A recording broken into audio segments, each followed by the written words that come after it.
சிறகடிக்க ஆசை சீரியல்ல இனிய எபிசோட்ல என்ன நடக்குது? இன்னும் நம்ம முத்துவும், மீனாவும் கோவத்துல தான் இருக்கிறாங்க.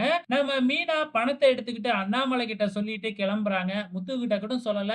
ஏன்னா வந்து பாத்தீங்கன்னா, 2 பேரும் தான் சண்டையில இருக்காங்க இல்லையா? இப்ப விஜயாவுக்கு விஷயம் தெரிஞ்சிடுச்சு.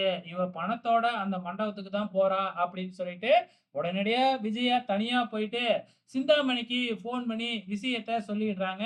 இந்த பக்கம் என்னடான்னா, சிந்தாமணி வந்து அந்த மண்டபத்தோட மேனேஜர் கிட்ட, "அதெல்லாம் யாரும் வரமாட்டாங்க. ரூ. 2,50,000 டெபாசிட் கட்டிட்டு, அதுக்கப்புறம் பூவு, டெக்கரேஷன் திங்ஸ் எல்லாம் விலைக்கு வாங்கி பண்றதுக்கு யாரும் ஒத்துக்க மாட்டாங்க. பேசாம என் ஆர்டரயே எடுத்துக்க" அப்படின்னு சொல்லிக்கிட்டு இருக்கிறாங்க. இருந்தாலும் ஒரு டைம் ஃபிக்ஸ் பண்ணியிருக்கோம் இல்லையாம்மா, அதனால வந்து பாத்தீங்கன்னா, கண்டிப்பா அந்த டைம் முடிஞ்சதுக்கு அப்புறமா இருந்தா தான் என்னால எந்த பதிலும் சொல்ல முடியும் அப்படின்னு சொல்றாங்க.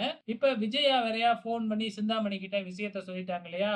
உடனே சிந்தாமணி ஆட்கள கூப்பிட்டு நம்ம ப்ரோமோலயே பார்த்திருப்போம். இந்த மாரி அந்த மீனா எந்த வழியில வந்தாலும் அவகிட்ட இருந்து பணத்தோட உள்ளார விடக்கூடாது அப்படின்னு சொல்லிடுறாங்க. அதே மாதிரி வந்து பார்த்தீங்கன்னா, 2 ரவுடிங்க வந்து பார்த்தீங்கன்னா, மீனாவுக்காக காத்துக்கிட்டு இருக்கிறாங்க. அந்த நேரம் பார்த்து மீனா வந்த ஆட்டோ வந்து பார்த்தீங்கன்னா, ரிப்பேர் ஆயிடுது.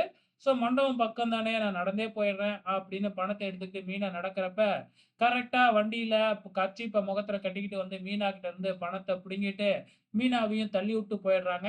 அந்த வழியா வர்ற நம்ம மீனாவோட ஃப்ரெண்ட் எல்லாமே மீனாவ ஹாஸ்பிட்டல்ல போய் சேர்த்துர்றாங்க.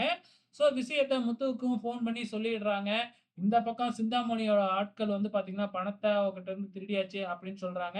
அதுக்கப்புறம் நேரமும் முடிஞ்சிடுது. வேற வழியே இல்ல. சிந்தாமணியோட ஆர்டர மட்டும் தான் அந்த ஹோட்டல் மேனேஜரும் சாரி அந்த மண்டபத்தோட மேனேஜரும் வாங்கிக்கிறாப்ல.